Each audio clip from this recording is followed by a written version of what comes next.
सगाई की पार्टी वाले दिन ही मंगेतर का पुराना प्यार अचानक आ गया। जब रस्म शुरू होने वाली थी, तब वह पुराना प्यार मंगेतर को लेकर गायब हो गया। मैं पागल की तरह हर जगह ढूंढ रहा था। तब पार्किंग लॉट में मैंने जांग वनकिंग को उस पुराने प्यार को किस करते हुए देखा। उसने सफेद कपड़े पहने थे जो जमीन पर फैल गए थे। उसके नंगे पैर ठंडे सफेद दिख रहे थे और आंखों में आंसू थे। सुयेचेन, ये सब मेरी गलती है। तुम्हें दुख झेलना पड़ा। तुमने कहा था तुम मुझसे शादी करोगी। तुमने बाई जिंगचन को क्यों चुना? तुम मुझे मार लो। मैं गलत था, ये कहते हुए वह उसके पैरों के पास फिसल गया और घुटनों के बल बैठ गया। मेरी गलती थी कि मैंने आकर परेशान किया। मैं सगाई तोड़ रही हूँ, मैं तुमसे शादी करूंगी। मैं नहीं चाहता कि तुम मुश्किल में पड़ो। मुश्किल नहीं है, हमारी शादी सिर्फ एक बिजनेस अलायंस है। उसने मुझे कभी छुआ तक नहीं। तुम हमेशा से मेरा इंतजार कर रही थी। जांग वंचिंग ने सर हिलाया। सुयिचन ने उसके चेहरे को छुआ। मैंने अपनी जेब में रखे रिंग बॉक्स को छुआ और खुद पर हंसने लगा। सब कुछ कितना अजीब लग रहा था। 3 घंटे की चिंता आखिरकार एक मजाक बनकर रह गई। मैं बिना किसी भाव के मुड़ गया और वापस नहीं गया। बैंकेट हॉल में वापस लौटने पर बाइफू तेजी से मेरे पास आया। मेरे ठंडे चेहरे को देखकर उसने भौहें सिकोड़ी और पूछा, क्या हुआ? वनकिंग कहाँ है? मैंने जबरदस्ती मुस्कुराते हुए पूछा, बस अभी आती होगी। बिना वजह जाने बेईफू ने सर हिलाया। तुम अपना चेहरा इतना ठंडा क्यों रखे हो? सगाई होने वाली है, थोड़ा खुश रहो। मेरे चेहरे पर मुस्कुराहट थी, पर आंखों में कोई खुशी नहीं थी। खुश? मैं खुश क्यों नहीं होऊंगा? बेईफू ने एक लंबी सांस ली और मेरे कंधे थपथपाए। तुम तो खुश हो, पर तुम्हारी माँ इतनी गुस्से में थी कि वह आई ही नहीं। जब तुमने सगाई का फैसला कर ही लिया है, तो अब मैं और कुछ नहीं कहूंगा। जब होस्ट ने इक्विपमेंट सेट कर लिया, तब जांग वनकिंग सुयिचन का हाथ पकड़े हुए देरी से आई। जांग के पिता ने यह देखा तो गुस्से में डांटा, तुम लोग कहाँ चले गए थे? इतनी देरी कैसे हो गई? जांग की माँ ने सुयिचन को देखा और हैरानी से पूछा, वनकिंग, ये कौन है? ये मेरा मेरा छोटा भाई है। जांग के पिता ने जोर से डांटा और जल्दी करने को कहा। ये क्या हाथ पकड़कर घूम रहे हो? कोई तमीज है या नहीं? जल्दी छोड़ो, कितने बज गए हैं? जल्दी स्टेज पर जाओ, जिंगचन को इंतजार मत कराओ। जांग वनचिंग मुड़ गई और सुयिचन से धीरे से बोली, तुम यहाँ इंतजार करो, मैं अभी आती हूँ। ठीक है। अगले ही पल जांग वनकिंग का चेहरा नर्म से ठंडा हो गया। वह तेजी से स्टेज पर चली गई। बाई फू का चेहरा गुस्से से लाल था। वह हमेशा से इस रिश्ते के खिलाफ था, पर मैं जिद पर अड़ा था। माँ बाप ने कई बार समझाया पर कोई फायदा नहीं हुआ, इसलिए उन्हें मानना पड़ा। ये जांग वनकिंग को जरा भी तमीज नहीं है, ऐसे मौके पर भी देरी से आई। पता नहीं तुम्हें इसमें क्या दिखता है। मैंने स्टेज की तरफ देखा और हल्का सा मुस्कुराया। जेब में हाथ डालकर मैं धीरे धीरे ऊपर गया। जांग वंचिंग ने मेरी तरफ बिल्कुल ध्यान नहीं दिया। उसकी नजरें स्टेज के नीचे सुयिचन पर टिकी थी। दोनों आंखों ही आंखों में बात कर रहे थे। अभी थोड़ी देर पहले सुयिचन ने उससे कहा था कि वह चाहता है कि वह मुझसे सगाई कर ले। जांग वंचिंग ने हैरानी से पूछा था। सुयिचन ने सिर्फ एक अजीब जवाब दिया, मुझे लगता है ये काफी एक्साइटिंग होगा। सिर्फ इसलिए कि सुयिचन को जांग वनकिंग पसंद थी, उसने तुरंत हाँ कह दी। इस वक्त वह स्टेज पर थी, पर उसका दिल पहले ही सुयिचन के पास जा चुका था। जैसे ही होस्ट ने माइक उठाया, मैंने अचानक हाथ बढ़ाकर उसे छीन लिया। इस हरकत से सब दंग रह गए। मेहमान एक दूसरे को देखने लगे, सबके चेहरे पर सवाल थे। मैंने माइक अपने होठों के पास रखा। सभी मेहमानों का शुक्रिया, आप सब मेरी सगाई में आए। पर मुझे अफसोस है, ये सगाई अब नहीं होगी। जांग के पिता सबसे पहले उठे। उनकी आवाज गुस्से से कांप रही थी। जिंगचन, तुमने क्या कहा? सगाई नहीं होगी। जांग की माँ भी जल्दी से खड़ी हो गई। चेहरे पर घबराहट थी। जिंगचन, क्या हुआ? क्या तुम दोनों का झगड़ा हुआ है? जांग वंचिंग मेरे पास दौड़कर आई और गुस्से में पूछा, भाई जिंगचन, तुम्हारा क्या मतलब है? सगाई तुमने करनी थी और तोड़ भी तुम रहे हो। क्या तुमने मुझे सबके सामने नीचा दिखाने के लिए ये किया? ये कहते हुए उसने मुझे थप्पड़ मारने के लिए हाथ उठाया। मैंने साइड होकर खुद को बचाया और पलटकर एक जोर का थप्पड़ उसके चेहरे पर मारा। एक तेज आवाज के साथ जांग वनकिंग चिल्लाकर जमीन पर गिर गई। जांग के पिता गुस्से में दौड़े। जांग की माँ के साथ, बेटा, बेटी। उसका आधा चेहरा तुरंत सूज गया। ये देखकर उनका गुस्सा और बढ़ गया और मेरी तरफ उंगली दिखाकर डांटा, बाय जिंगचन, तुम क्या कर रहे हो? क्या तुम पागल हो गए हो? वनकिंग पर हाथ उठाने की हिम्मत कैसे हुई? मैंने आंखें सिकोड़ी और पलटकर 4 थप्पड़ लगातार जांग के पिता के चेहरे पर मारे, जिससे उनका गुस्सा तुरंत गायब हो गया। मैंने कहा, बुढ़े, क्या तुम अपनी पावर का गलत फायदा उठाने के आदी हो गए हो? मुझसे ऐसे बात करने की हिम्मत? क्या दिमाग खराब हो गया है? सीधे खड़े हो जाओ। आखिरी थप्पड़ इतना जोर का था कि जांग के पिता कुछ बोलने की हिम्मत नहीं कर सके। वह तुरंत होश में आ गए। वह जानते थे कि जांग परिवार का एस सिटी में टिकना सिर्फ बाई परिवार की मदद से है। आज उन्होंने मुझ पर गुस्सा दिखाया, ये तो मौत को बुलावा देना था। जांग की माँ कांपते हुए खड़ी हुई। जिंगचन, ये सब क्या हो रहा है? ऐसा क्यों कर रहे हो? मैंने एक कुर्सी मंगवाई। पैर पर पैर रखकर मैं बैठ गया। मैंने तुम्हारे जांग परिवार के साथ कुछ बुरा नहीं किया, है ना? जांग के पिता और माँ ने एक दूसरे को देखा। उन्होंने जल्दी से सर हिलाया। मैंने जोर से दहाड़कर कहा, जिससे दोनों डर गए, मैंने तुमसे बात करने को कहा है। अब क्या गूंगे हो गए हो? अच्छा, बहुत अच्छा। मैं थोड़ा हंसा। अगर सब अच्छा था तो तुम्हारी बेटी ने मुझे धोखा क्यों दिया? जांग की माँ को विश्वास नहीं हुआ। धोखा? जिंगचन, क्या यहाँ कोई गलतफहमी है? मैंने चुटकी बजाई। पीछे लगी बड़ी स्क्रीन पर एक वीडियो चलने लगी। गलतफहमी? जांग वनचिंग और सू यिचन के चेहरे का रंग उड़ गया। ये वीडियो वही थी जो अभी उन दोनों ने प्राइवेट में की थी। जांग वनचिंग ने अपने दर्द को भुला दिया। वह स्क्रीन बंद करने के लिए दौड़ी और चिल्ला रही थी। वह वहां पहुंचती उससे पहले ही मैंने एक और थप्पड़ मारा और वह गिर गई। बंद मत करो, जल्दी बंद करो, मैंने मजाक उड़ाते हुए कहा। सबको देखने दो कि एस सिटी के जांग ग्रुप की बेटी कितनी गिरी हुई है। जांग वनकिंग ने मेरी पैंट पकड़ ली। जिंगचेन, हम घर चलकर बात करेंगे। वीडियो बंद कर दो प्लीज। मैं नीचे झुका और उसके बाल पकड़कर उसका चेहरा ऊपर उठाया। डर गए? जब अपने छोटे प्रेमी को बचा रही थी तब डर नहीं लगा? जब मैं तुमसे प्यार करता था तब तुम मेरे सामने कुछ भी करती थी। अब मैं तुमसे प्यार नहीं करता। अब तुम्हारी क्या औकात है? वीडियो अभी भी चल रही थी, उसमें दोनों की बातें साफ सुनाई दे रही थी। मेहमान आपस में चर्चा कर रहे थे और उंगलियां उठा रहे थे। कोई कह रहा था, सोचा नहीं था कि जांग वंचिंग बाहर से इतनी शरीफ दिखती है पर अंदर से ऐसी है। बाई परिवार के बड़े बेटे को धोखा दिया। जांग परिवार अब खत्म हो जाएगा। तभी किसी ने सुयिचन की तरफ इशारा करके कहा, क्या वह वही आदमी है जो वीडियो में है? यहाँ रुकने की हिम्मत कैसे हुई? सुयिचन का चेहरा सफेद पड़ गया। वह भागने के लिए मुड़ा पर मेरे आदमियों ने उसे रोक लिया। उसे मेरे सामने लाया गया। जांग वनकिंग झटके से उसके आगे आई और उसे बचाने लगी। बाय जिंगचेन, जो भी करना है मुझसे करो, उसे मत छुओ। मैंने ताली बजाई, मजाक उड़ाते हुए। देखो, ये है असली प्यार। जांग के पिता ने ये देखा। जल्दी से आगे आए जिंगचेन, ये मेरी गलती है कि मैंने उसे सही से नहीं संभाला। मैं अभी इस बदमाश को ले जाता हूँ, ये तुम्हारे सामने घुटने टेक कर माफी मांगेगा। जांग वनकिंग ने उनका हाथ झटक दिया और मजबूती से बोली, पापा, इस मामले में आप मत पड़िए। मुझे बाई जिंगचेन बिल्कुल पसंद नहीं है। ये सब आपने मुझ पर जबरदस्ती किया था। मैं यीचेन को पसंद करता हूँ। जंग पिता गुस्से में अपना सीना पकड़कर गिरने ही वाले थे कि जंग माता ने जल्दी से उन्हें संभाला और जंग वनकिंग की तरफ देखकर रोते हुए बोली, तुम कितनी गिरी हुई औलाद हो। तुम ऐसी बात कैसे कह सकती हो? यीचेन तुम्हारे लिए कितना अच्छा है। मेरे लिए अच्छा होना सिर्फ इसलिए है क्योंकि वह बीआई परिवार के पैसे पर पल रहा है। अगर बीआई परिवार न हो तो मैं और यीचेन फिर भी जांग कॉर्प को अच्छे से चला सकते हैं। मैंने उठकर खड़े होते हुए अपनी नजरें सू यीचेन पर डाली। तभी मैंने देखा कि उसके होंठों पर एक हल्की सी मुस्कुराहट थी। मैंने धीरे से कहा, ठीक है, तो हमारी सगाई यहीं खत्म होती है। मैंने भी अपने होंठ थोड़े मोड़कर मुस्कुराया। सीधे सुयिचेन की तरफ बढ़ा और जांग वनकिंग को जो मेरे रास्ते में थी धक्का दे दिया। हटो। मैं सुयिचेन के सामने पहुंचा। मेज पर रखी एक चॉपस्टिक उठाई और पूछा, जानते हो ये क्या है? सुयिचेन ने थूक निकला, सिर हिलाया और कुछ नहीं बोला। मैंने उसका हाथ पकड़ लिया, उसे मेज पर दबा दिया। उंगलियां फैलाईं और हाथ में पकड़ी चॉपस्टिक जोर से नीचे मारी, जो सीधे उसकी हथेली के आर पार हो गई। फिर मैंने उसे जोर से बाहर खींच लिया। सू यिचेन की चीख पूरे बैंकेट हॉल में गूंज उठी। जांग वनचिंग दौड़कर उसके पास गई, उसे गले लगाया और मुझ पर चिल्लाई, यिचेन, तुम कमीने हो। मैं तुम्हें कभी माफ नहीं करूंगी। जल्दी एम्बुलेंस बुलाओ। मैंने नफरत से चॉपस्टिक फेंक दी और वेट वाइप से अपना हाथ साफ किया। कितनी बदनसीबी है, मुझे धोखा दिया गया। मैं मुड़कर वापस स्टेज पर गया और माइक उठाया। सभी लोग, जांग परिवार के साथ मेरा मामला आप सबने देख लिया है। आज के बाद जांग परिवार और बाई परिवार का कोई रिश्ता नहीं है। जिसके पास दुश्मनी है वह बदला ले सकता है। जिसके पास शिकायत है वह अपनी बात कह सकता है। इतना कहकर मैंने माइक फेंका और वहां से निकल गया।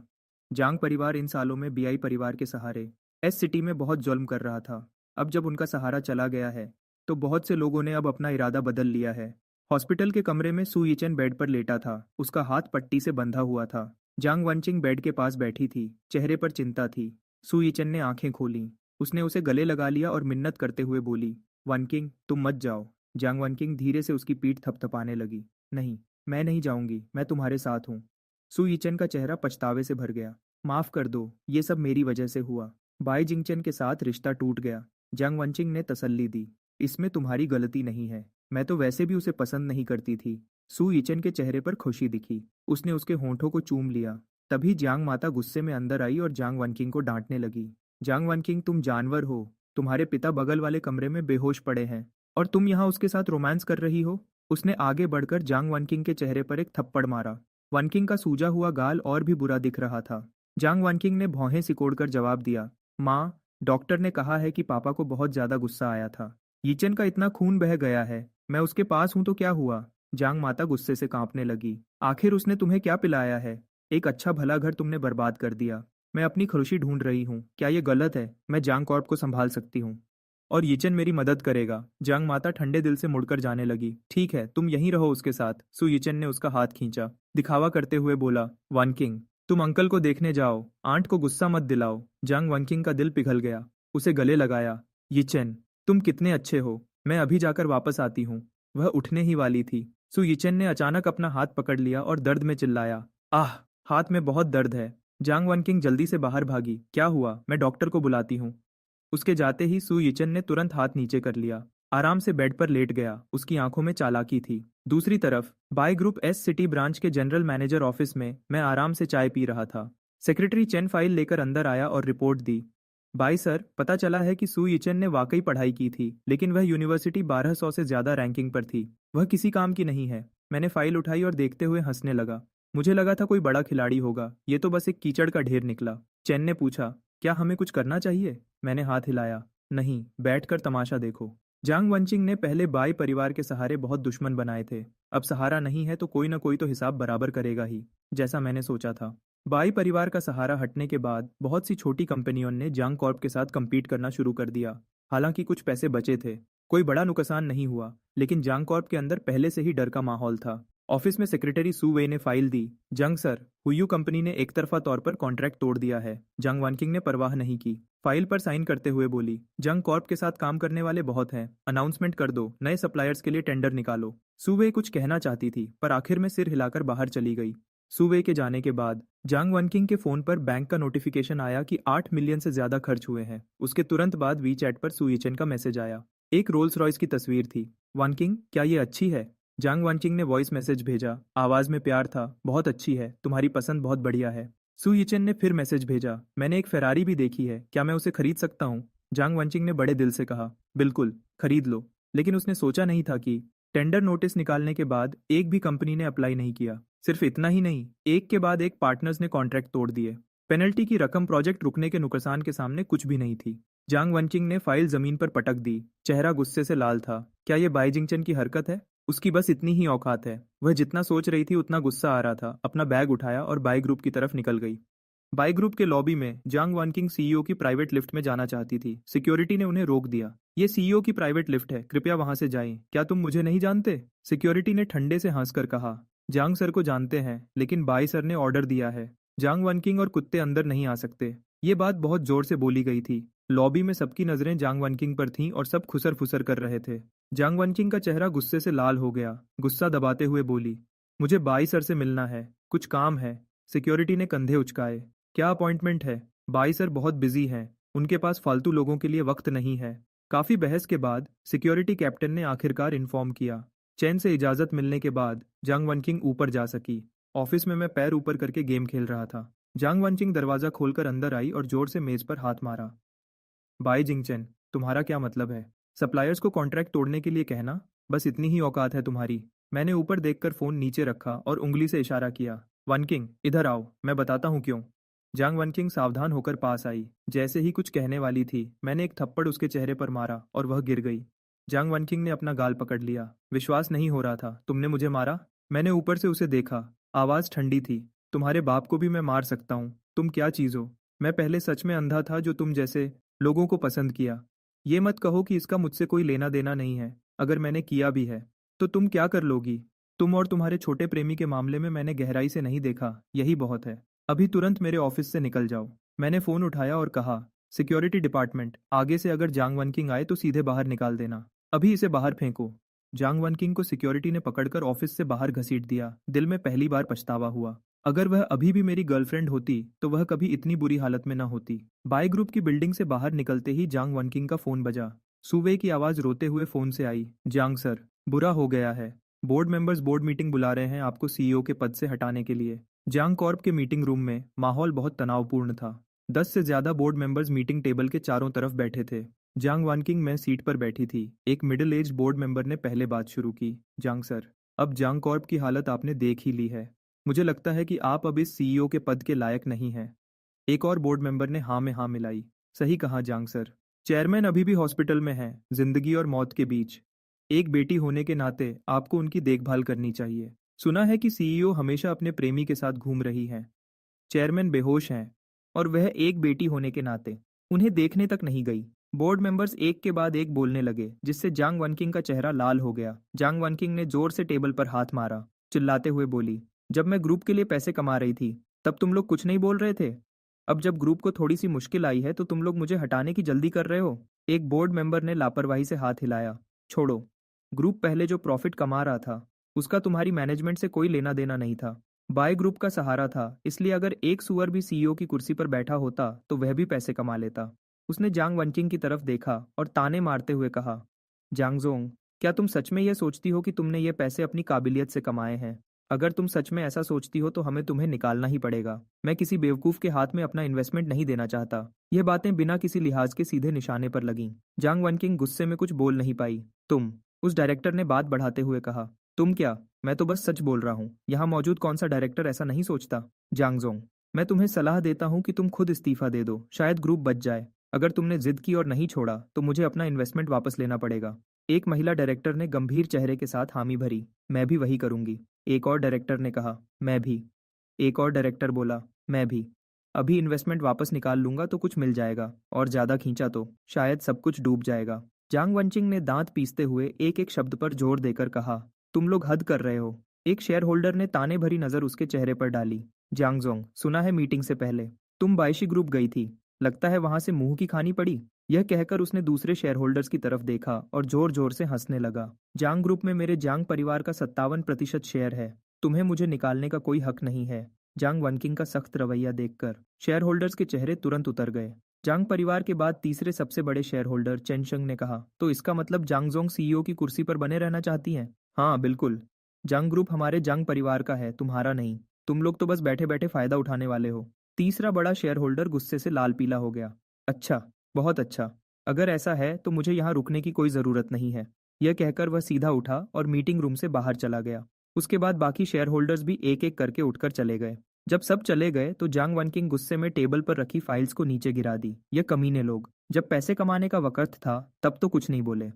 अब सब मुझे गद्दी से हटाने आए हैं। तभी मीटिंग रूम का दरवाजा अचानक खुला और सू यीचेन चुपचाप दरवाजे पर खड़ा था। उसका हाथ, जो कुछ दिन पहले छिद गया था, अभी भी मोटी पट्टी से बंधा हुआ था। जांग वनचिंग ने सू यीचेन को देखा तो तुरंत खुशी का इजहार किया। यीचेन, तुम आ गए।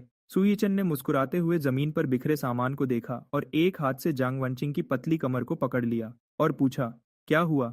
यह सब क्या है? जांग वनचिंग ने मना नहीं किया, बल्कि उसके सीने से लग गई और दुखी आवाज में बोली, यीचेन, ये सब मुझे परेशान कर रहे हैं।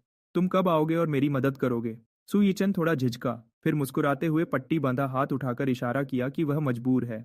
मैं भी तुम्हारी मदद करना चाहता हूँ, पर मेरा यह हाथ। जांग वनचिंग ने यह देखा तो दर्द भरी नजरों से उसका हाथ पकड़ लिया। उसकी आंखें नम हो गईं।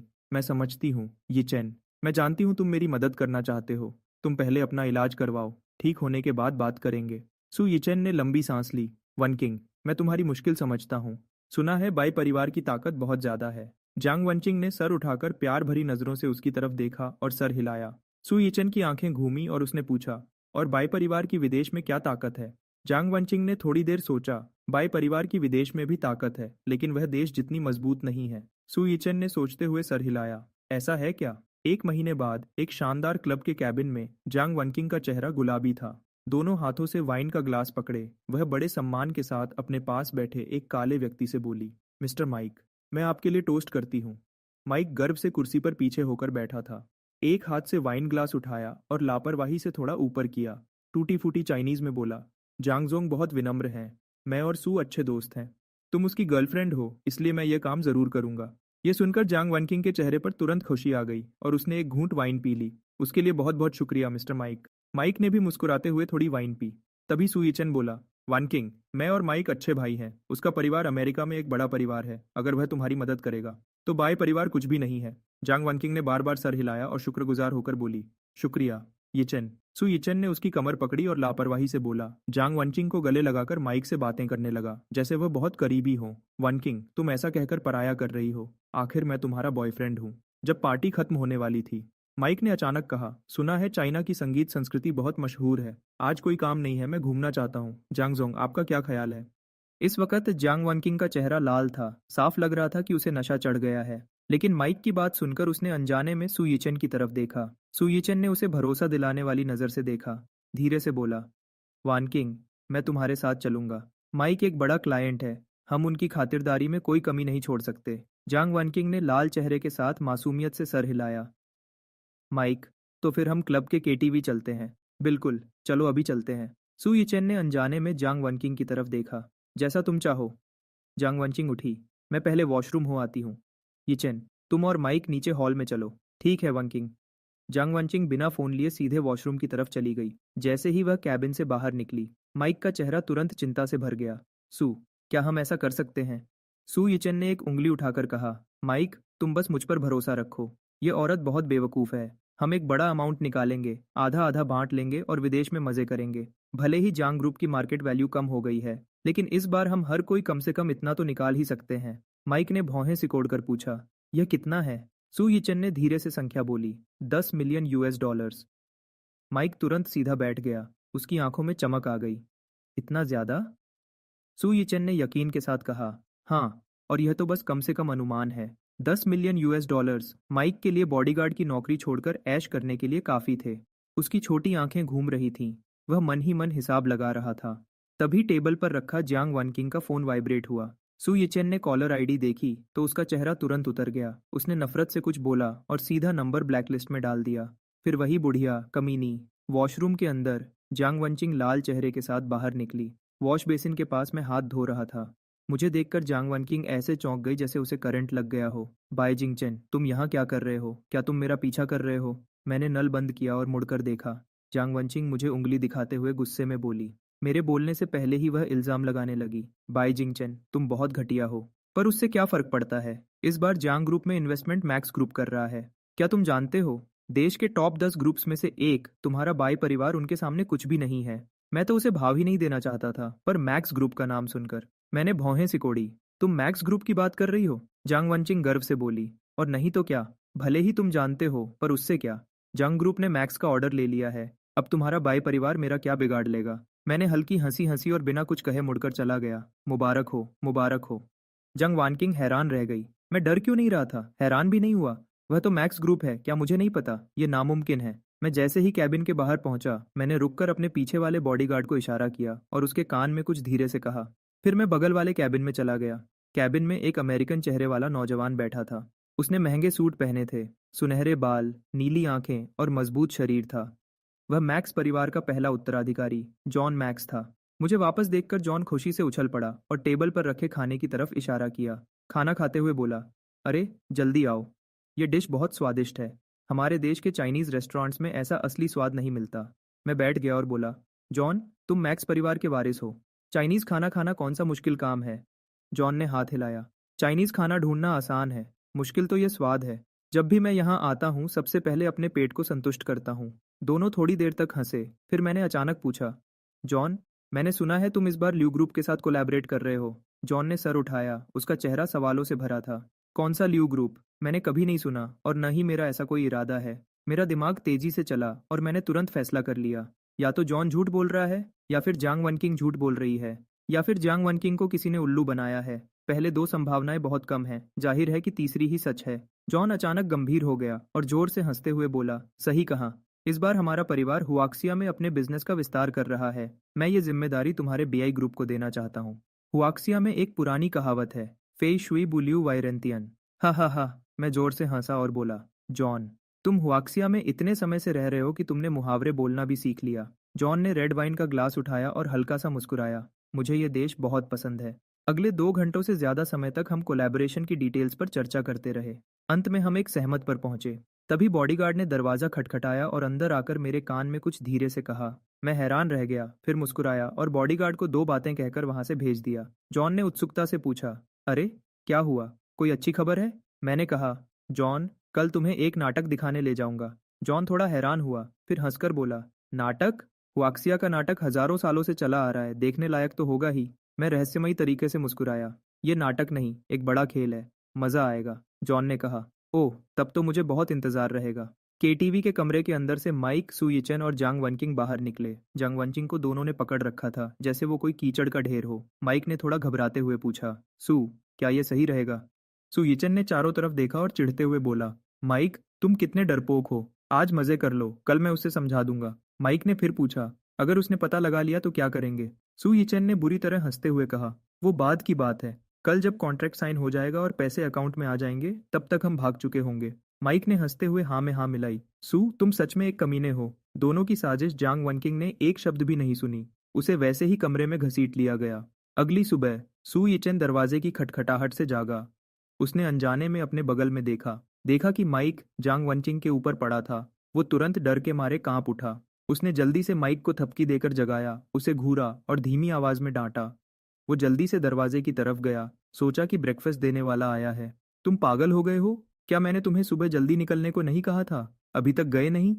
अगर ये बेवकूफ जाग गई तो क्या होगा? जल्दी कपड़े पहनो और निकलो, मैं ब्रेकफास्ट लेने जा रहा हूँ।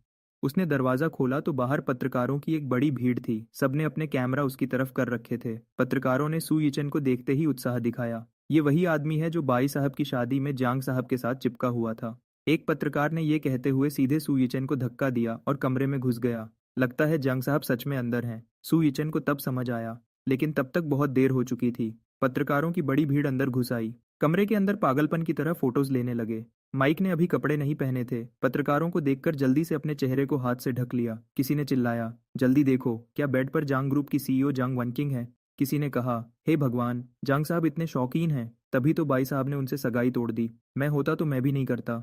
सू यिचेन परेशानी में इधर उधर घूम रहा था। जल्दी से जांग वनकिंग के आगे खड़ा हो गया, लेकिन कोई फायदा नहीं हुआ। पत्रकारों ने उसे बिल्कुल नजरअंदाज कर दिया। बाहर निकलो, फोटो मत लो, कोई फोटो मत लो। माइक कोने में सिमटकर कांप रहा था। शोर शराबे ने जांग वनकिंग को जगा दिया। उसने एक आह भरी और अपना भारी सर पकड़कर मालिश करने लगी। उसे बहुत चक्कर आ रहे थे, लेकिन कानों में पड़ रहे सवालों ने उसे तुरंत होश में ला दिया। जांग साहब, कृपया समझाइए कि आपका इन दोनों व्यक्तियों के साथ क्या रिश्ता है? एक और पत्रकार ने पूछा। जांग साहब, इस काले व्यक्ति के साथ आपका क्या रिश्ता है? एक और पत्रकार ने पूछा। जांग साहब, क्या आपको लगता है कि बाई साहब का आपसे सगाई तोड़ना सही था? जांग वंचिंग का शरीर अकड़ गया। उसकी आंखें फट गईं। उसने यंत्रवत नीचे झुककर खुद को देखा। फिर एक चीख निकल गई। उसने हड़बड़ी में कंबल खींचकर खुद को ढक लिया।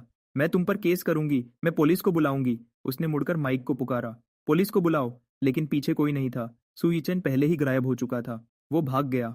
दरवाजे के बाहर मैं दीवार से टिककर खड़ा था। मेरे चेहरे पर एक शरारती मुस्कान थी। मेरे बगल में जॉन का चेहरा ठंडा था। वो माइक को देख रहा था जिसे बॉडीगार्ड ने जमीन पर दबा रखा था। माइक का चेहरा निराशा से भरा था। वो अपना सर उठाने की हिम्मत भी नहीं कर रहा था। जॉन ने गुस्से में चिल्लाया, माइक, तुम तो परिवार के लिए शर्म की बात हो। मैं बहुत निराश हूँ। अमेरिका वापस चलो। मैं तुम्हें सबसे कठोर सजा दूंगा। ये सुनकर माइक के पैरों से जमीन निकल गई और वो सीधे जमीन पर गिर गया। उसकी छोटी आंखें जमीन को घूर रही थीं। उसे विश्वास नहीं हो रहा था। मैं हंसा। जॉन, सोचा नहीं था कि ये तुम्हारा बॉडीगार्ड है। जॉन ने आभारी होकर कहा, बाय, तुम्हारा शुक्रिया। अगर तुमने इस कमीने को मेरे पास नहीं छोड़ा होता तो पता नहीं क्या मुसीबत खड़ी कर देता। मैं इसे इसकी कीमत चुकाने पर मजबूर करूंगा। मैंने बिल्कुल लापरवाही से कहा, तुम जैसे ठीक समझो वैसा करो। तभी मेरा फोन बजा। मैंने कॉलर आईडी देखा। थोड़ा झिझका, फिर फोन उठा लिया। फोन के दूसरी तरफ से घबराहट भरी आवाज आ रही थी। मैंने अपने कान साफ किए और लापरवाही से कहा, उसके मरने या जीने से मेरा क्या लेना देना। तुम्हारी प्यारी बेटी होटल में अपने प्रेमी के साथ मजे कर रही है। तुम जाओ और उसे ढूंढो। ब्लॉक कर दिया तो मैं कुछ नहीं कर सकता। फोन के दूसरी तरफ से लगातार बोल रहे थे। मैं सुनकर परेशान हो गया। उसका मरना मैंने किया है। तुम्हें ऐसा लगता है तो जाओ और मुझ पर केस कर दो। यहाँ मुझ पर चिल्लाओ मत। उम्र का कोई फायदा नहीं है। तुम्हारी बेटी ने क्या किया है ये तुम अच्छी तरह जानते हो। मैंने थोड़ा रुक कर व्यंग्य भरी आवाज में कहा, वैसे मेरा दिल अब शांत है। जो इंसान अपने पिता के निधन पर भी परवाह नहीं करता वो और किसकी परवाह करेगा। इतना कहकर मैंने फोन काट दिया और नंबर को ब्लॉक कर दिया। जॉन ने उत्सुकता से पूछा, अरे क्या हुआ? मैंने सर हिलाया, कुछ नहीं। एक बेमतलब का इंसान। कमरे के अंदर जियांग वनचिंग सू यिचेन को घूर रही थी। अभी की अफरा तफरी में उसे पूरी घटना समझ आ गई थी। उसे विश्वास नहीं हो रहा था कि जिसे वो इतना प्यार करती थी उसने खुद उसे दूसरों के हवाले कर दिया। सू यिचेन के माथे पर पसीना आ गया। कोई भी सफाई अब बेअसर लग रही थी। जांग वनचिंग भले ही बेवकूफ थी पर मूर्ख नहीं थी। शरीर का एहसास झूठ नहीं बोल सकता था। उसे इतना दर्द कभी नहीं हुआ था। उसने अपने होंठ काट लिए और आंसुओं को रोकने की कोशिश की। गुस्से में चिल्लाई, सू यिचेन, तुम जानवर हो। सू यिचेन जल्दी से घुटनों पर बैठ गया और उसके पैर पकड़ लिए। वनकिंग, मैं गलत था। मैं सच में गलत था। जांग वनकिंग को पूरी तरह होश आ गया। उसने एक लात उसके सीने पर मारी और दहाड़ी, तुम कमीने, मैं तुमसे इतना प्यार करती थी, तुमने मेरे साथ ऐसा किया। सू यिचेन रोते हुए माफी मांगने लगा। वनकिंग, मैं बस एक पल के लिए बहक गया था, मुझे इस बार माफ कर दो। लेकिन जांग वनकिंग अब पहले जैसी नहीं रही थी। उसने अपना हाथ उठाया और सू यिचेन के गाल पर एक थप्पड़ जड़ दिया। निकलो यहाँ से, मेरी नजरों से दूर हो जाओ। माफी न मिलने पर सू यिचेन ने अब नाटक करना छोड़ दिया। वो खड़ा हुआ और बुरी तरह हंसते हुए बोला, तुम क्या नाटक कर रही हो? बाई जिंगचन तुम्हारे साथ इतना अच्छा था, क्या तुम मेरे साथ नहीं थी? पहले मुझे लगा था कि तुम में बहुत हुनर है, पर सब कुछ तो बाई जिंगचन की वजह से था। जांग वनकिंग, तुम में क्या काबिलियत है? उसके बिना तुम एक कचरा हो, समझी? कंपनी में कोई ऑर्डर नहीं है, तुम्हारे साथ कोई पीने को भी तैयार नहीं है, सब तुम्हें गंदा समझते हैं। अब मुझे दोष दे रही हो? पहले तो तुम हर बात पर हबी कहकर बुलाती थी ना। सु यिचेन के शब्द चाकू की तरह जियांग वनचिंग के दिल में चुभे। वो कुछ कह नहीं पाई। इस दौरान ऐसा नहीं था कि उसे पछतावा नहीं हुआ था। मैं कंपनी को तरक्की दिलवा सकता था, ऑर्डर्स की कमी नहीं थी और मैं उसका बहुत ख्याल रखता था। लग्जरी चीजें कभी खत्म नहीं होती थीं, जबकि सु यिचेन के पास उस वाइट मूनलाइट के खिताब के अलावा कुछ नहीं था। वो सिर्फ उसके पैसे खर्च करता था, बिजनेस में कोई मदद नहीं करता था। उसे लगा था कि सु यिचेन का मैक्स ग्रुप से संपर्क होना एक बड़ी बात है। सोचा नहीं था कि ये एक धोखा था। तब तक उसे समझ आया कि वो कितनी बड़ी बेवकूफ़ थी। निराशा में जांग वनकिंग ने फ़ोन उठाया और 110 डायल किया। सु यिचेन डर गया। उसने फ़ोन छीनने की कोशिश की, लेकिन जांग वनचिंग ने उसे हटा दिया। तुम क्या कर रही हो? वो जानता था कि उसका काम गैरकानूनी है। अगर पुलिस आई तो नतीजे बहुत बुरे होंगे। वनकिंग, तुम जल्दबाजी मत करो। जांग वनकिंग ने उसकी तरफ देखा तक नहीं, फ़ोन पर बोली, मैं पुलिस को रिपोर्ट करना चाहती हूँ। पुलिस आई और सु यिचेन को पकड़कर ले गई। जब वो मेरे पास से गुजरा, मैं साफ देख सकता था कि उसके चेहरे पर कितनी निराशा और हार थी। नाटक खत्म हुआ और मेरा मकसद पूरा हो गया। मैंने कमरे की दिशा में एक नज़र देखा और मुड़कर जाने के लिए तैयार हो गया। एक कमज़ोर आवाज़ ने मुझे पुकारा। मैं सावधान हो गया। मैंने पीछे मुड़कर देखा। जांग वनचिंग साफ कपड़े पहने हुए थी। उसका चेहरा पीला था, बाल बिखरे हुए थे और वह एक हाथ से दरवाजे का फ्रेम पकड़कर खड़ी थी। मैं अपने दोनों हाथ सीने पर बांधकर दीवार से लग गया। मैंने व्यंग्य भरे लहजे में कहा, ओह, जांगजोंग बाहर आ गई? खेलकर मज़ा आया? जांग वनचिंग का चेहरा दर्द से भरा था। उसने धीरे से पूछा, क्या यह तुमने किया है ना? मैंने अपने हाथ फैलाए और साफ तौर पर मान लिया। हाँ, मैंने किया है। मुझे आम इंटरनेट यूजर्स को जांगजोंग का असली चेहरा तो दिखाना ही था। जांग वनकिंग एक दर्द भरी हंसी हंसी। हाँ, सही कहा। मैंने तुम्हारे साथ इतना बुरा किया तो तुम्हारा बदला लेना तो बनता है। वह थोड़ी देर चुप रही, फिर अचानक अपना सर उठाया। बाई जिंगचुन, क्या तुम अब भी मुझसे प्यार करते हो? मैं हंसने ही वाला था। मैंने मजाकिया लहजे में कहा, प्यार? मैं तुमसे सच में बेहद प्यार करता हूँ जांग वनचिंग। मैं सच में हैरान हूँ कि तुम्हारा दिमाग कैसे चलता है। मैं तुमसे क्या प्यार करूं? इसलिए कि तुमने मुझे धोखा दिया या इसलिए कि तुम इतनी बेवकूफ़ हो कि सुधर नहीं सकती? मैंने हाथ झटका और मुड़कर जाने लगा। सच में, तुम एकदम पागल हो। जांग वनकिंग ने मेरी पीठ की तरफ चिल्लाकर कहा और फिर घुटनों के बल जमीन पर गिर गई। आंसू बहने लगे। चुन, मुझे पछतावा है। मुझे सच में पछतावा है।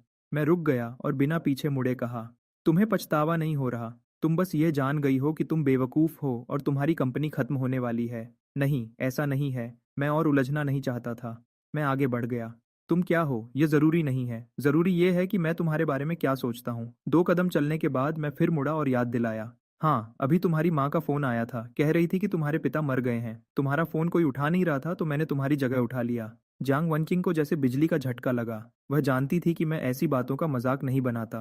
वह घबराकर कमरे में गई, अपना फ़ोन उठाया और अपनी माँ को कॉल किया। लेकिन किसी ने फ़ोन नहीं उठाया। 7-8 बार कॉल करने के बाद भी सिर्फ बीप की आवाज़ आती रही। जांग वनचिंग ने अब किसी और चीज की परवाह नहीं की। वह जल्दी से गराज की तरफ भागी और गाड़ी लेकर सीधे जांग के घर की तरफ निकल गई।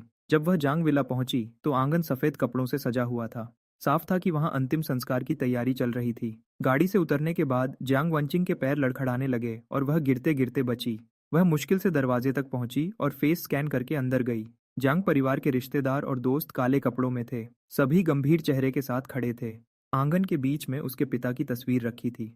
एक अधेड़ उम्र के आदमी ने उसे देखा और तुरंत आगे बढ़कर गुस्से में चिल्लाया, वन किंग, यहाँ से दफा हो जाओ। ये आदमी जांग वनकिंग का चाचा जंग जन था। जांग वनचिंग की आवाज़ कांप रही थी। उसने कहा, चाचा, मैं नहीं जाऊंगी। जांग जन एक ठंडी हंसी हंसा और बर्फीली नज़रों से देखते हुए बोला, तुम नहीं जाओगी? तुम्हारे पिता मर चुके हैं। तुम्हारी माँ ने तुम्हें फ़ोन किया था ताकि तुम उन्हें आखिरी बार देख सको, और तुमने उन्हें ब्लॉक कर दिया। उस वक़्त तुम कहाँ थी? अब वापस आई हो। तुम कमीनी। जांग वनचिंग की आंखों में आंसू थे। वह अपना सर झुकाए लगातार ना में सर हिला रही थी। चाचा, मुझे नहीं पता था। मुझे सच में नहीं पता था। जांग जन गुस्से से पागल हो गया और जांग वनकिंग की तरफ उंगली दिखाते हुए जोर से चिल्लाया, तुम्हें नहीं पता था? तुम्हारे पिता इतनी बुरी तरह बीमार थे, तुम्हें नहीं पता था? तुम्हारी माँ ने तुम्हें कितनी बार फोन किया, तुमने एक बार भी नहीं उठाया, एक बार भी मिलने नहीं आई। तुम बस उस कमीने के साथ घूम रही थी। अब खुश हो? जाओ उसके पास। अब कोई तुम्हें परेशान नहीं करेगा। आसपास के जांग परिवार के लोग भी बोलने लगे और वनकिंग की बुराई करने लगे। बचपन में तो यह लड़की कितनी अच्छी लगती थी, बड़ी होकर इतनी कमीनी कैसे बन गई? दूसरे ने कहा, सही कहा। इंसान को पहचानना मुश्किल है। एक लड़के के लिए अपने सगे पिता को भी छोड़ दिया। किसी और ने कहा, पहले बाई दशाओं उसके लिए कितना कुछ करता था, अमीर भी था और हैंडसम भी। लेकिन इसे अच्छी जिंदगी रास नहीं आई, इसे तो अपनी बर्बादी खुद बुलानी थी। जांग वंचिंग का चेहरा शर्म से लाल हो गया और वह फिर से घुटनों के बल गिर गई। मैं नहीं जाऊंगी, मैं नहीं जाऊंगी, मैं नहीं जाऊंगी चाचा, मुझे मत निकालिए। तभी जांग की माँ वहां आई और जांग जन से बोली, भाई मुझे इससे बात करने दो। जांग वनकिंग ने सर उठाकर अपनी माँ का रो रो कर सूजा हुआ चेहरा देखा। उसके दिल में दर्द हुआ। जांग की माँ के चेहरे पर कोई भाव नहीं था। उसने शांत लहजे में कहा, असल में तुम्हारे पिता की तबीयत सुधर रही थी, बस गुस्सा नहीं करना था। लेकिन जब जियांग कंपनी के शेयर होल्डर्स के बड़े पैमाने पर पैसे निकालने की खबर उन तक पहुंची, तो वह बर्दाश्त नहीं कर पाए। वह इस सदमे को सह नहीं पाए और चले गए। उसने जांग वनकिंग को देखा और ठंडी नजरों से कहा, थोड़ी देर में तुम अपने पिता को सर झुकाकर प्रणाम कर लो और फिर जांग परिवार से चले जाओ। जांग वनकिंग ने झटके से सर उठाया। माँ, जांग परिवार से चले जाने का क्या मतलब? मैं तुम्हारी बेटी हूँ। जांग की माँ दहाड़ी, कल से तुम मेरी बेटी नहीं हो। हमारा रिश्ता बहुत पहले ही टूट चुका है। आखिर में जांग वंचिंग को सबने जांग परिवार से निकाल दिया। जब उसे निकाला गया तो किसी ने उसके लिए एक शब्द भी नहीं बोला। वह जांग विला के गेट के सामने बेजान बैठ गई। उसका चेहरा सुन्न था। यह कभी उसका घर हुआ करता था, लेकिन अब यह उसके लिए बैन जगह बन गया था। वह किसी और को दोष नहीं दे रही थी, बस खुद को ही कोस रही थी कि वह कितनी बेवकूफ थी। मुझे छोड़कर एक झूठी रोशनी के पीछे भागती रही। घर चला गया। कंपनी खत्म होने वाली है। उसके पास अब कुछ नहीं बचा। आधे साल बाद बाय ग्रुप के सेक्रेटरी चेन मिंग ने फाइल पकड़कर मुस्कुराते हुए रिपोर्ट दी। बाय जोंग, मैक्स ग्रुप हमारी पहली राउंड की पार्टनरशिप से बहुत खुश है। वह अगले हफ्ते दूसरे राउंड की बात करने के लिए लोग भेज रहे हैं। मैंने फाइल देखी और सर हिलाकर पूछा, दूसरे राउंड की पार्टनरशिप में वह कितना इन्वेस्ट करने की सोच रहे हैं? शुरुआती बजट 1.5 बिलियन यूएस डॉलर्स है। फंड्स बहुत ज्यादा होंगे। मैंने कहा, बहुत अच्छा, मुझे पता चल गया। मैक्स ग्रुप को जवाब दे दो, सोमवार को मैं खुद मिलूंगा। चेन मिंग ने सर हिलाया लेकिन तुरंत गया नहीं, वह झिझक रहा था। ठीक है बाइजोंग, मैंने सर उठाकर पूछा, क्या हुआ, कोई परेशानी है? चेन मिंग ने धीरे से कहा। बाइजोंग, चेन शुयुन मर गई। मैं थोड़ी देर के लिए रुक गया, तब याद आया कि वह जांग वनकिंग की माँ थी। आधे साल में मैं यह नाम तक भूल चुका था। मैंने बिना किसी भाव के सहज तौर पर पूछा, कैसे मरी? चेनमिंग ने समझाया, सुना है कि सु यिचन को जेल से बाहर आने के बाद जियांग के घर गया था। वह जियांग वनकिंग को मारना चाहता था, पर वह नहीं मिली तो उसने चेन शुयुन पर हमला कर दिया। वहां का नजारा बहुत बुरा था। घटना के बाद सु यिचन को मौके पर ही पकड़ लिया गया। शायद उसे मौत की सजा मिलेगी या उम्र कैद। मैंने हल्की हंसी हंसी, मतलब जांग वंचिंग ने आखिरकार अपने माँ बाप दोनों को मार ही डाला। लाइजोंग, अगर आप ऐसा कह रहे हैं तो शायद यह सही ही होगा। मैंने मजाक में कहा, उसने मुझे धोखा दिया, मेरे साथ बेवफाई की और मुझसे अलग हो गई। यह तो मेरे लिए अच्छा ही हुआ, इस हिसाब से देखें तो। जांग वनकिंग के करीबी लोगों का अंजाम कभी अच्छा नहीं होता। खिड़की के बाहर मूसलाधार बारिश हो रही थी, जैसे आसमान फट गया हो और सड़क पर गिर रहा हो। बहुत जोर की आवाज आ रही थी। जांग वनचिंग नंगे पैर सड़क के बीच में भाग रही थी। ठंडी बारिश ने उसकी सफेद नाइट ड्रेस को भिगो दिया था। कपड़ा उसकी स्किन से चिपक गया था, जिससे उसका दुबला पतला शरीर साफ दिख रहा था। लंबे बाल भीगकर उसके गालों और गर्दन पर चिपके हुए थे। इस वक्त उसमें पहले जैसा सीईओ वाला कोई रूप नहीं बचा था। वह भागते हुए पागल की तरह चिल्ला रही थी। आधे साल में माँ बाप को खोने का बड़ा सदमा उसे टूटने के कगार पर ले आया था। वह यह भी भूल चुकी थी कि वह कौन है। थोड़ी दूर पर एक ट्रक की हेडलाइट ने बारिश को चीर दिया। बारिश की वजह से विजिबिलिटी बहुत कम थी। ड्राइवर ने सड़क के बीच में खड़े इंसान को बिल्कुल नहीं देखा।